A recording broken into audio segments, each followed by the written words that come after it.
Watch this. Well, happy Friday, and thank you for joining us on the 208. So happy you can join us.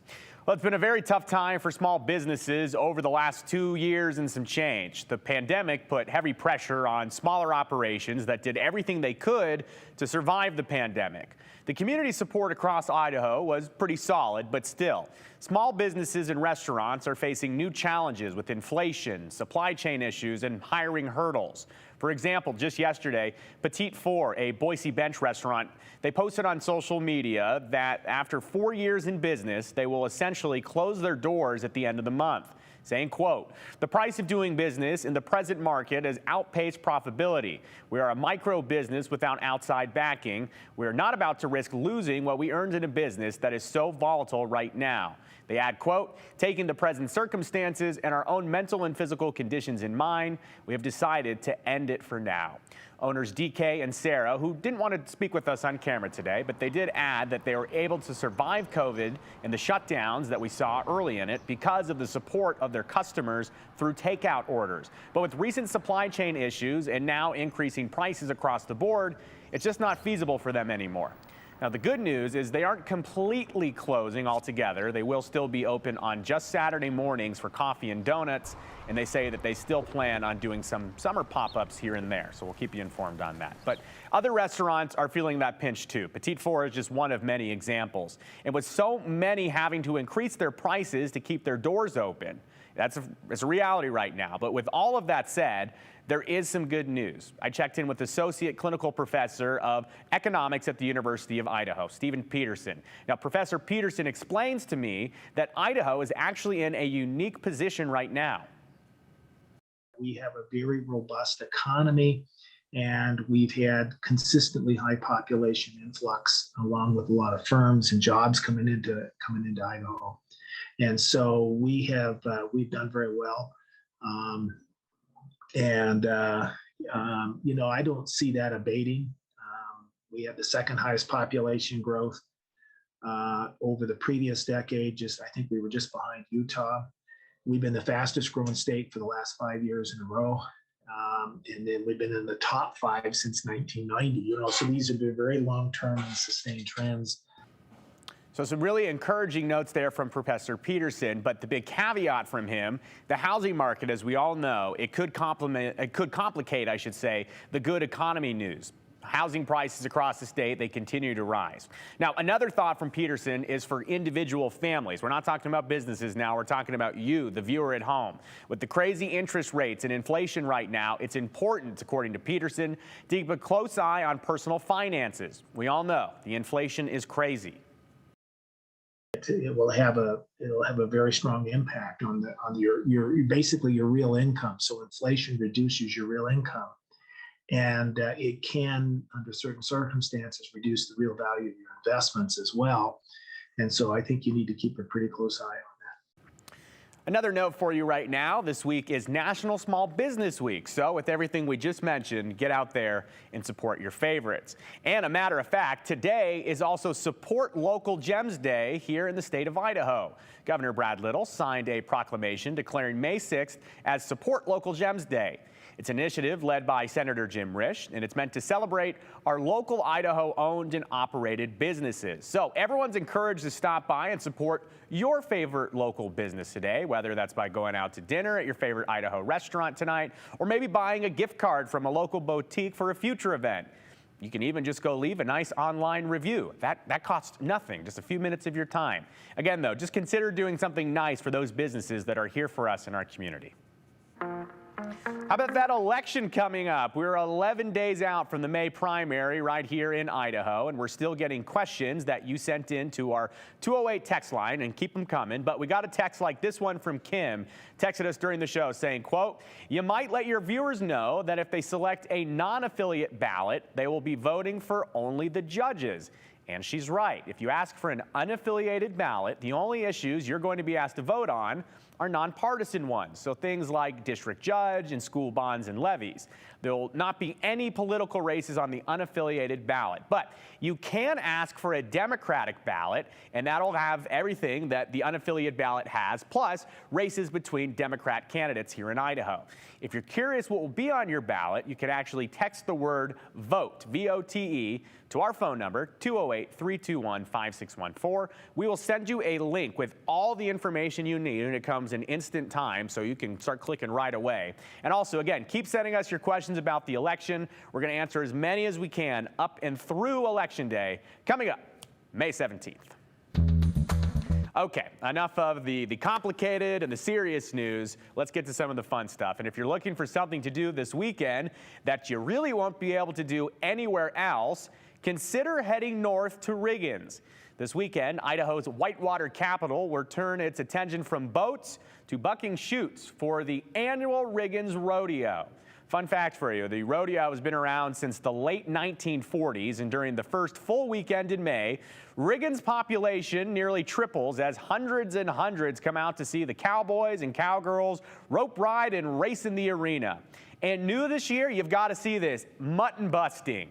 Grab a seat in the stands or up on the hill, as you love to do, but don't be surprised if spectators on the hill start riding down on their coolers. Don't try it at home. It's for professionals only, right? Now, mutton busting starts at 12:30. It's a must-see, and the rodeo starts at 1:30 on both Saturday and Sunday. Tickets are only $10 for adults, $5 for kids 7 to 12, and if you have the kiddos 6 and under, they are absolutely free. And I'll just tell you this, trust us, if you have a free weekend, go see the Riggins Rodeo. It's something you want to see at least once in your lifetime.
Monday was the 50th anniversary of the Sunshine Mine disaster. If you don't know about this, it's a very interesting part of Idaho history.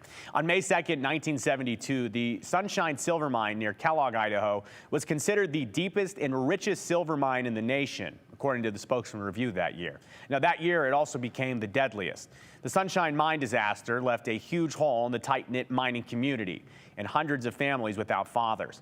A fire started somehow, somewhere 3,500 feet below the surface, a place where no one thought it could or would. The fire was burning undetected for hours near the air intake side of the mine, where fresh air was supposed to be coming in. And that whole situation helped fill the nearby tunnels with smoke and carbon monoxide. Now, that toxic gas killed 91 miners by the early afternoon. And on Monday, this past week, we spoke with Diane Trecker. She now works at the Shoshone County Mining and Smelting Museum in Kellogg. Her dad was working at the nearby bunker on the day of the disaster. She told us how hard the tragedy hit the community. You know, it's kind of like our 9/11 here in Kellogg. Everyone remembers where we were Diane Trecker remembers where she was on May 2nd, 1972. I was in class that day. Yes, we were in class that day.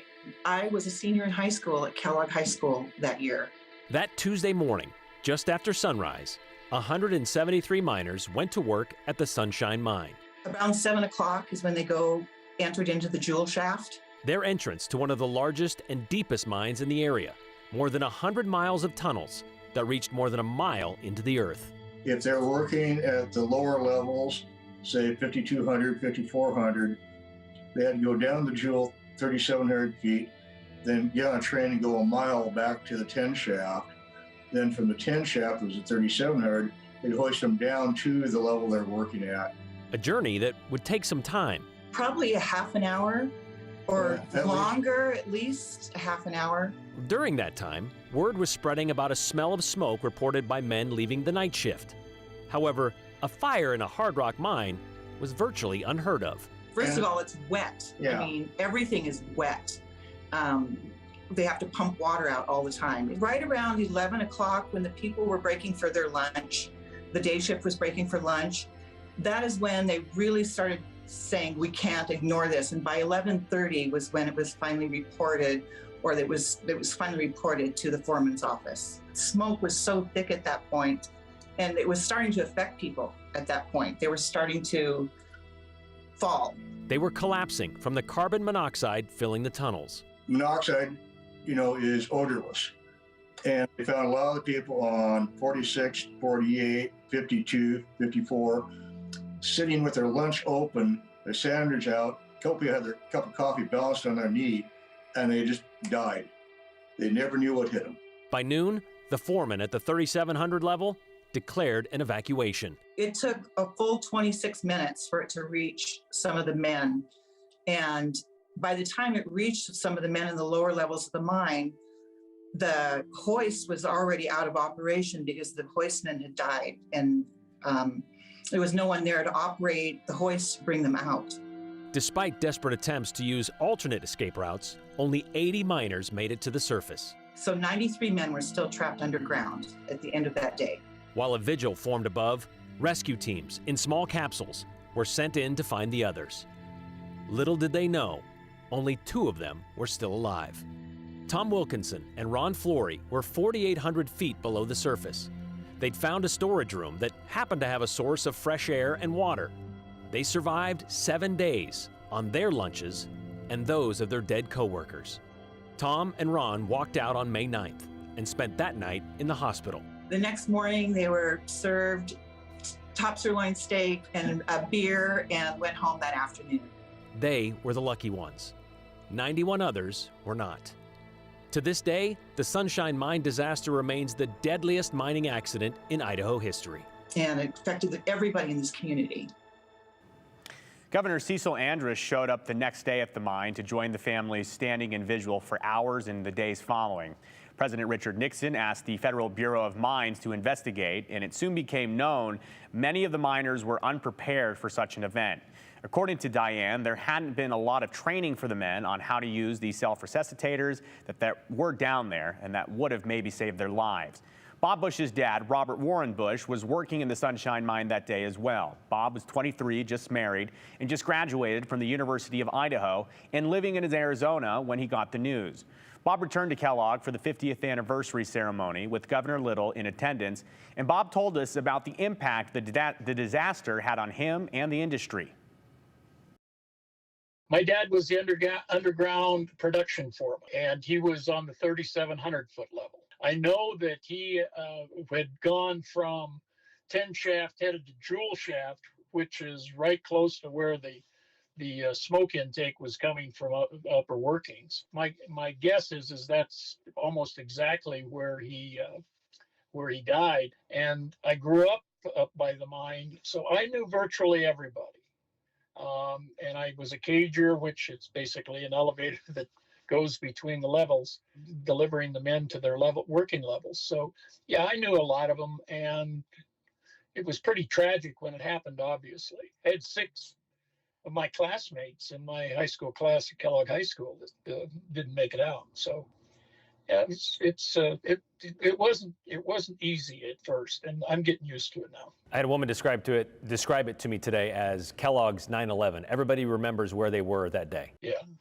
And that came up a lot today in the ceremony, particularly how the mine safety has been improved because of the accident. And I believe that's probably true around the world because, I mean, I worked for a mining company my last 10 years before I retired. And everywhere that anybody knew anything about sunshine, it was always about how much its safety had improved.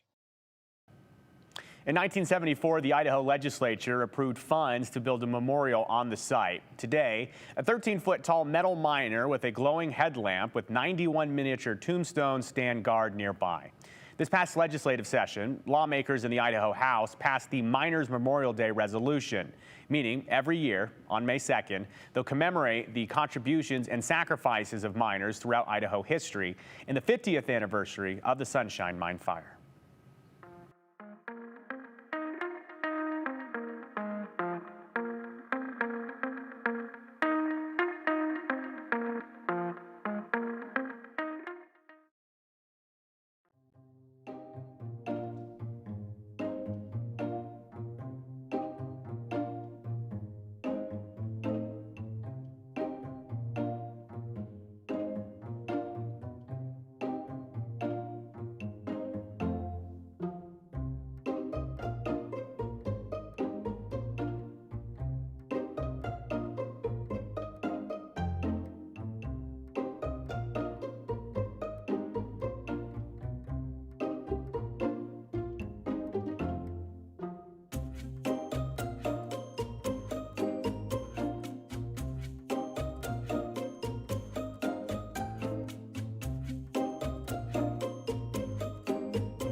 Going to give you a little ideas when you may see some rain for this weekend. First of all, late tonight, it's a possibility of those showers developing. You're going to get a break in the morning, then Saturday afternoon and into the evening, there's a chance of showers and thunderstorms. Sunday morning, a little change on this. It's going to start decreasing. There could be a little snow mixed in, but decreasing during the day, just a breezy afternoon. Now, as you're looking here at the U.S., out here to the west, you can see the storm system over the northwest. And here's what I've been calling all week, the parade of storms out here to the west. I've just been noticing that out here south of Japan, we used to have a lot of moisture out there. Now it's starting to dry up and starting to break up. So we still have about another 7 to 8 days of the possibility of some of these showers coming in. But I think by the time we get to the end of next week, we could get a shot at another chance of showers. After that, the pattern breaks. I think we dry at that time. Temperatures are going to go up as we head towards summer. So 57 degrees for tomorrow. As I talked about, the chance of showers over the weekend, even a chance of some light snow Monday morning, especially east of Boise. Tuesday could have a light shower around. Temperatures are down. Gardners, 33 Monday morning, Tuesday 33 degrees. Wednesday, Thursday, and Friday, temperatures start coming up, but they're just coming up just a little bit. All right, thank you very much, Rick. Well, staying with the weather and the climate, on Tuesday, we introduced you to a Boise State professor who uses a pretty unique accessory when she's teaching. It's a scarf, but it's actually more than just that. It's become a conversation starter about climate change. It's all shades of pink and blue and red. Typically, scarves This one is called Rose. are used to warm people. Karen came in and she said, I have a present for you. But this one I knew what it was right away. serves a dual purpose. We can all see the change in temperature from 1895 to 2021. So this shows the changes in average temperature. Karen and Jennifer are longtime friends and teach geosciences at Boise State. Karen recently took up knitting. So I'm not like great at it, and I haven't made a lot of things. She wanted to make something thoughtful for Jen's birthday, something with meaning. It's getting warmer. We know that, right? We can measure it. It's getting warmer, and the scarf just shows that. The scarf represents 126 individual years of Idaho's average climate. It's part of a national movement called Show Your Stripes, using colors to represent the climate's increased warmth. And the global colors are not far off from Idaho's own warming trend. This is my daughter's lifetime. This is 2012 right here in red to 2021. The darker blues representing below average temperatures for that year, while the pinks and reds show above average temperatures. When she looked at this, of course you can count the stripes, and I do this with the elementary school kids, and she said, Mom, I've only lived in the red. The trend is hard to ignore. The darker the red, the warmer the year. Of course we have some years that are a little warmer, a little cooler, wetter, drier. That's, those are short-term changes. But when you look at the overall trend and the difference really between 1895 and 2021, it's very clear.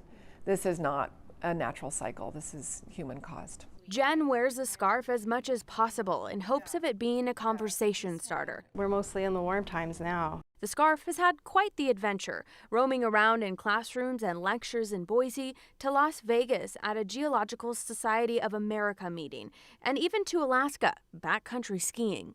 So, oh, you don't understand climate change. Let me show you another graph.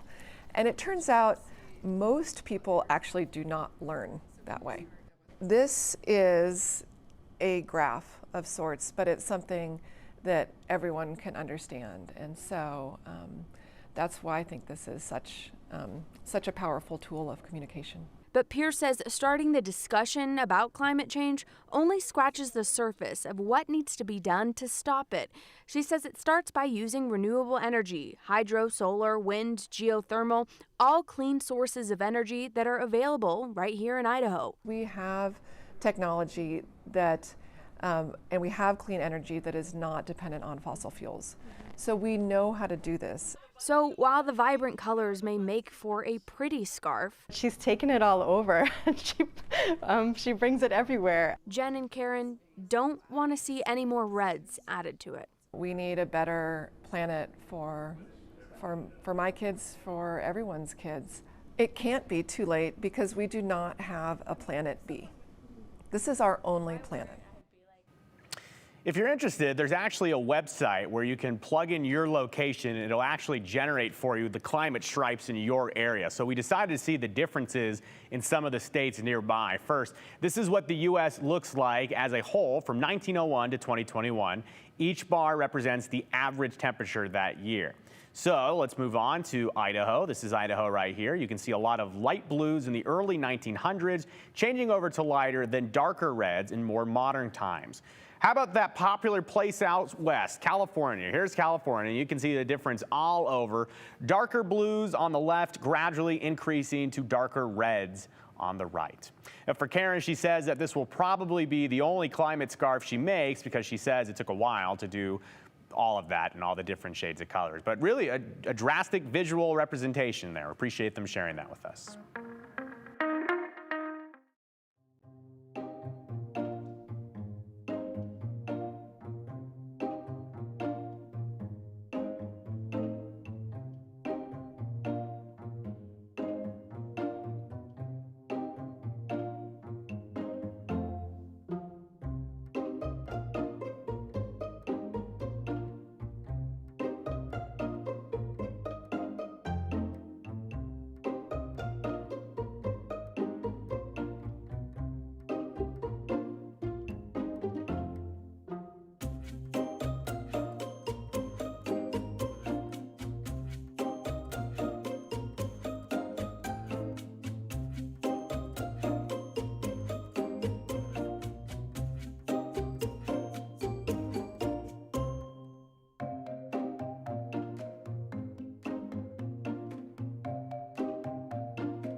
All right, let's answer some of your questions. Of course, always using hashtag the 208. We'll start with this one. David writes in, I'd like to know if the legislative bill to call themselves back into session is still on the ballot. Yes, as David recalls, back in 2021, this idea passed both the House and the Senate by 2/3 to have a question on the November 2022 ballot. So it won't be in the May primary, but coming up in November, Idahoans will get to vote on if they believe Idaho lawmakers should be able to call themselves back into session. So we'll revisit that soon.